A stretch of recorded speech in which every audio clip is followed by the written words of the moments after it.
Amigos da Nova TV, nosso telespectador, como sempre acontece, nós sempre buscamos um assunto interessante, um assunto realmente importante para a nossa comunidade como um todo. E hoje, uma alegria imensa poder receber aqui no nosso programa uma advogada, uma pessoa de muito conceito, que presta os melhores e mais relevantes serviços na área social. Nós anunciamos com muita alegria a doutora Cristiane de Castro, presidente da Federação das APAES do Estado de São Paulo. Uma alegria receber a doutora. Eu que agradeço, realizo, na verdade, o convite, e é sempre bom para a gente poder falar um pouco do trabalho que a gente realiza e compartilhar um pouco com vocês sobre essa questão da defesa dos direitos da pessoa com deficiência e, consequentemente, da construção de uma sociedade mais justa, mais respeitosa e mais solidária. Muito bem, um detalhe que me chamou a atenção no seu trabalho, em mensagem recente que você divulgou, foi a respeito dos pais, dos amigos, dos excepcionais, porque eles também precisam ter uma orientação muito especial, não é? Aliás, fundamental. E você dizia que até eles devem ter um acompanhamento e uma orientação de psicólogos. Como é que é isso? Na verdade, assim, a Associação de Pais e de Amigos, as APAES, né? Elas foram fundadas, a primeira APAE foi fundada lá no Rio de Janeiro, há mais de 60 anos. 60 anos. Por uma mãe que identificou que não havia políticas públicas suficientes para o seu filho com deficiência, se reuniu com outras famílias e amigos e fundaram a primeira APAE. Por isso o nome Associação de Pais e de Amigos. Então, os pais são fundamentais para essa composição do movimento social. E os amigos? E os amigos porque fazem a gestão, ajudam, né, no dia a dia, fazendo com que as coisas aconteçam. E o que a gente observa muito, tem uma amiga que diz, quem conhece a realidade das famílias das APAES, conhece a realidade do Brasil. E o Brasil que nós vivemos é um Brasil de muita pobreza, de muita carência, de muita vulnerabilidade. E a gente costuma dizer que as famílias elas não são vulneráveis, muitas vezes, só de dinheiro. Vulneráveis de afeto, de instrução, de muitas outras coisas, como não é diferente na população em geral. Então, o trabalho na área da assistência com o objetivo de diminuir a desigualdade, ele é direcionado para a pessoa com deficiência e suas famílias. Porque as mães, sobretudo, elas têm uma sobrecarga muito grande quando recebem um filho com deficiência intelectual ou múltipla. A partir do momento que ele nasceu? É, a partir do momento que ele nasceu. Por quê? Como eu disse no vídeo, todos nós, quando esperamos um filho, nós esperamos que ele venha cheio de saúde, cheio de vigor, dinamismo, inteligente. E muitas vezes, quando se depara com o diagnóstico da deficiência intelectual, muitos desses sonhos que foram projetados em cima daquela criança, eles são frustrados. E a família vai ter que reaprender a sonhar, a lidar com tudo isso.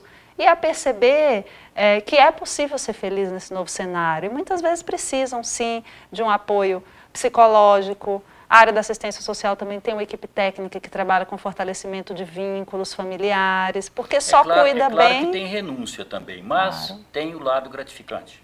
Isso, exatamente, porque você só dá aquilo que você tem. Você precisa estar bem para cuidar da melhor maneira, né? E aí os psicólogos orientam pais, amigos, pessoas que estão envolvidas nesse clima.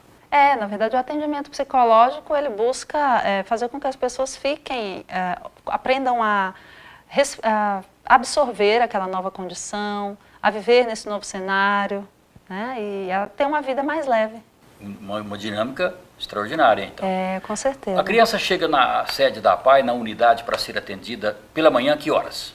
Olha, cada unidade, a federação hoje assessora 305 APAES do estado de São Paulo. Então, os horários de atendimento, eles são variados de acordo com a prestação de serviço do município, da APAE do município, porque, preponderantemente, as APAES são instituições de defesa de direitos, né? Então trabalham na área da assistência social.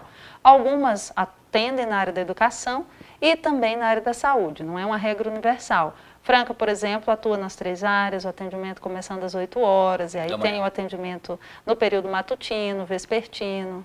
É uma jornada completa.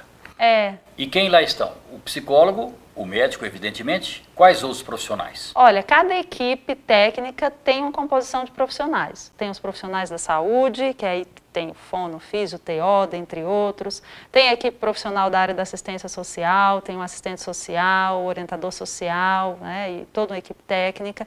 E tem a equipe técnica da educação também, que aí a gente trabalha com um olhar de educação especializada, voltada para o nosso público. Agora, cada caso poderá ser um caso diferente. Como é que o professor trabalha quando está, por exemplo, numa classe? No caso das APAES, das pessoas com deficiência intelectual, há um trabalho com plano de atendimento individualizado, justamente por isso que você disse, porque nem todo mundo desenvolve no mesmo tempo. E as salas de aulas não tem um número cheio de alunos, 8 alunos, 10 no máximo. Então não deve ter 40 alunos. Não é como a sala da rede regular. Entendi. Agora, você é advogada na cidade de Franca. Sou. E você tem a sua sede da federação em Franca também? Sim. Que ótimo. Eu sou da Bahia, né? Sou baiana e tive a felicidade de fazer a faculdade aqui em Franca, então Direito? Eu me formei na Faculdade de Direito de Franca. Municipal? Isso, lá na Municipal. Muito bem. E aí, de lá para cá, eu iniciei a vida profissional, e hoje eu tenho um escritório aqui, e como na gestão anterior a federação tinha vindo para cá, a minha diretoria também decidiu por comprar a sede própria em Franca, porque realmente a nossa composição de equipe ficou toda aqui. Franca nos recebeu extremamente bem. Então, Franca marca seu nome também por um município que recebe a Federação das APAES, que tem um atendimento, um olhar importante em relação a essa questão aí da inclusão social. Mas você me conta agora particularmente, como foi que você venceu, se candidatou e venceu um cargo, uma eleição tão disputada, tão importante? Olha, no primeiro mandato eu fui indicada pelo antigo presidente, que foi o Dr. Ubiali. Eu trabalhei com o Dr. Ubiali na Procuradoria Jurídica, então não só o Dr. Ubiali, mas a diretoria me indicou, porque entendia que precisaria ter alguém que tivesse um olhar técnico na gestão, então... Qual o seu perfil? Eu acredito que... Ou eles já me conheciam, porque eu já tinha trabalhado há alguns anos na Procuradoria Jurídica. Entendi. E aí tivemos o primeiro mandato, 3 anos. Eu costumo dizer, e hoje eu falei novamente, cada um dá aquilo que tem e eu contribuo com um olhar técnico, porque como advogada e a defesa de direitos, né, o grosso do trabalho é muito ali vinculado à legislação. E aí no primeiro mandato a gente conseguiu aprimorar instrumentos técnicos, trabalhar na perspectiva da União, das APAES. Mas você, como advogada, como profissional do direito, evidentemente você já tem essa visão maior do social, mas também o coração falou mais alto quando você optou por essa carreira? Olha, eu sou cristã, e por ser cristã eu acredito que nenhum de nós está aqui sem um propósito. Então as coisas foram caminhando para esse universo. Eu, quando concluí a faculdade, tinha uma pretensão direta de fazer um concurso, queria ser delegada. Meu Deus! Era. E aí... Hoje não mais. Hoje não mais. Entendi. Então, a vida vai nos apresentando novos caminhos. Eu iniciei o trabalho na federação, fui aprendendo sobre direitos da pessoa com deficiência, fui aprendendo sobre organizações sociais, sobre essa construção conjunta. E é redundante falar, paiano, me apaixonei, mas realmente foi isso que aconteceu. E aí, no segundo mandato, nós tivemos um marco histórico. A Assembleia que votou pela minha recondução foi a Assembleia de maior participação das APAES do Estado de São Paulo na história de eleições de uma diretoria representante da federação. Como advogada, qual a sua especialidade? Qual ramo? Eu atuo hoje diretamente na área civil e administrativo também. Então, a gente contratos, indenizatórias, famílias, muito nessa perspectiva. E muita coisa relacionada à questão de processo administrativo. A carreira de delegada está afastada, você não vai... Mas e outra, juíza, por exemplo? Pois é, hoje eu não tenho esse interesse. Entendi. Eu costumo dizer, nós não somos, nós estamos, né? Certo. Então, hoje eu não tenho, não sei se num momento futuro me desperte novamente. O seu cargo na presidência da APAI, então posso concluir, nada por acaso? Nada por acaso. Tem um Nada sentido por acaso. maior. Tem um sentido, eu acredito. Está feliz nesse cargo? Estou feliz. Eu acho que cada um de nós contribui de alguma maneira e eu tenho certeza que eu estou contribuindo um pouco. Está conseguindo realizar aquilo que seria então o seu sonho? Estou, porque quando a gente aprende, quando a gente contribui para a melhoria da qualidade de vida do próximo, a gente cresce. E para dizer que eu gosto muito de uma frase que define sucesso, sucesso é impactar positivamente a vida de outras pessoas. E eu tenho certeza que hoje, através dessa atividade, eu consigo impactar de maneira positiva a vida de outras pessoas. Você transfere a sua experiência e os seus conhecimentos? Isso, a gente compartilha, e eu gosto muito desse verbo, compartilhar. É da moda. Muito bem, um instante só, um breve intervalo, na sequência a entrevista com a presidente da Federação das APAIs do Estado de São Paulo. Um instante.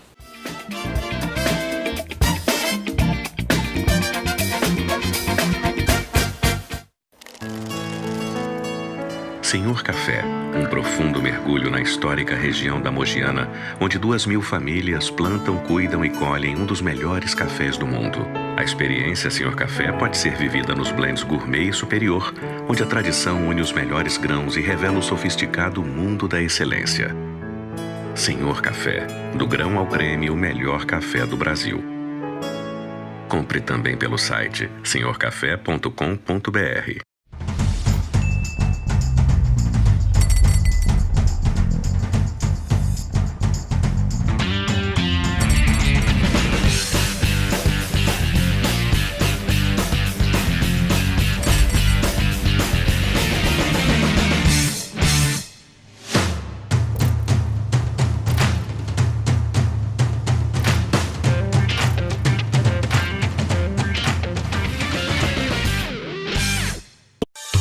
Deu vontade daquele cafezinho e pão quentinho? Está pensando em fazer aquele churrasco pros amigos com picanha importada e aquela cerveja gelada? Vai pegar estrada para curtir férias e ainda não trocou o óleo, calibrou os pneus? Quer combustível de qualidade, procedência e atendimento camarada? Então vem pra Rede DMT.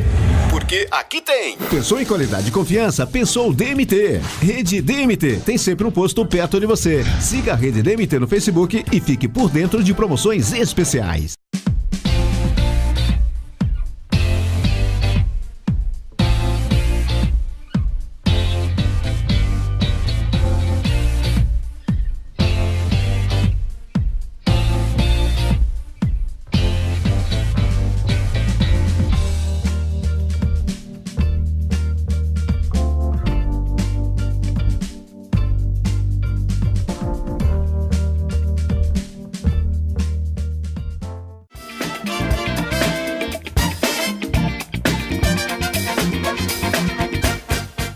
Muito bem, telespectador, a nossa entrevistada Cristiane de Castro, presidente, olha que cargo importante, presidente da Federação das APAIs do Estado de São Paulo.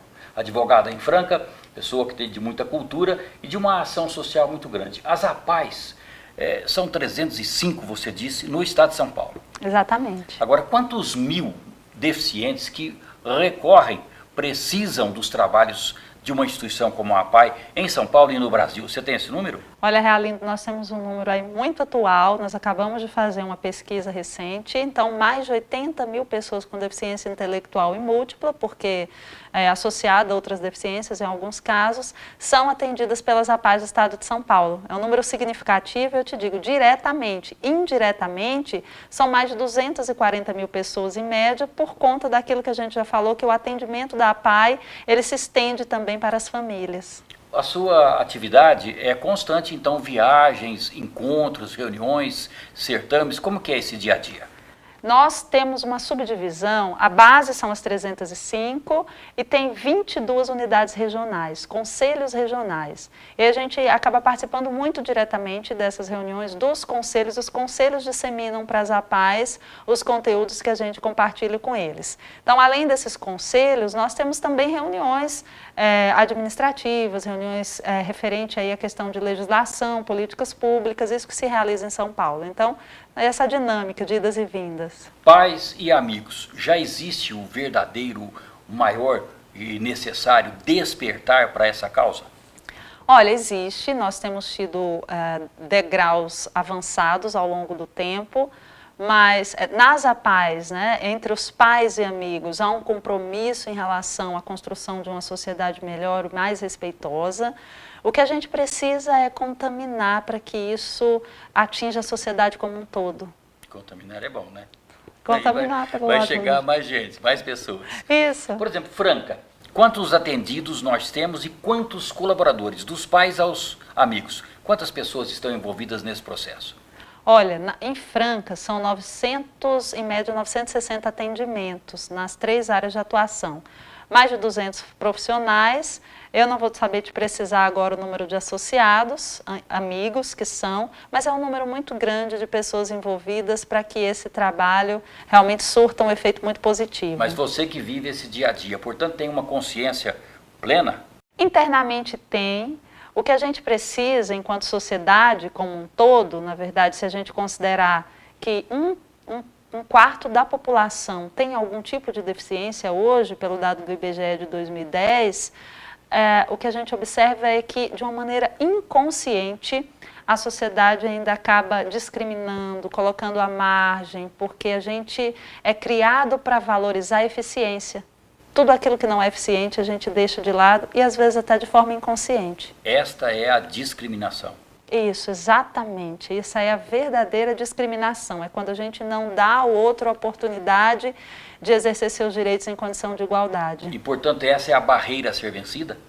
Realmente, você acertou em cheio, porque a própria lei fala, a maior barreira ainda é atitudinal, é em relação à atitude das pessoas para com as pessoas com deficiência, diferentes. Quem que se aproxima, se eventualmente, são aqueles mais religiosos, o verdadeiro cristão, por exemplo, aquele que quer participar de alguma ação social, é essa pessoa? Como que os colaboradores se aproximam? Os públicos são variados, nós temos aí muitas pessoas do Rotary, maçonaria, Lions, famílias, empresários.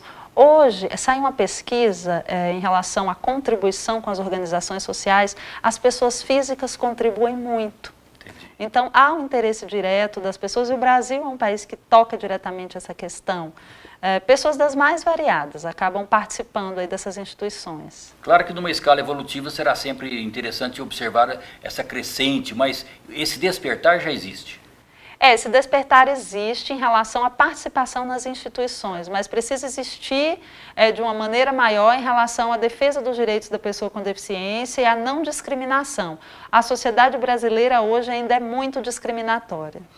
Legislação. Você que é profissional e advogada, a legislação é coerente ou ainda precisa, como muitos outros aspectos, precisa ser reformulada em algum ponto? Olha, nós no Brasil temos um hábito de fazer leis, nós gostamos muito de novas leis. Fabricantes de leis. Eu costumo dizer que se a Constituição Federal de 88 fosse muito respeitada em sua íntegra, várias outras leis que vieram depois dela seriam desnecessárias. E um dos princípios que eu abordo sempre é o princípio da dignidade da pessoa humana.